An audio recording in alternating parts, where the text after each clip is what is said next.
Great morning everyone! My name is Bonnie, ang inyong kaibigan at partner sa real estate dito sa Cavite. Ngayon, gusto kong ipakita sa inyo ang isa sa pinakamasayang bahagi ng ating home buying journey, ang house inspection. Madalas nating marinig ang mga salitang nakakatakot bumili ng bahay. At totoo, malaking hakbang yan. Pero hindi naman po kailangan maging mahirap.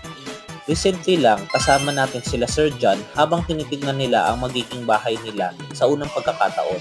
Nakita nyo ba ang tuwa sa mga mata nila? Yan po ang ibig sabihin ng pangarap. Marami sa atin ang nangangarap ng sariling bahay. Isang lugar kung saan gagawa ng masasayang alaala, lalaki ang pamilya at sisibol ang kinabukasan. Pero minsan nagdadalawang isip tayo. Iniisip natin, baka mamaya na lang.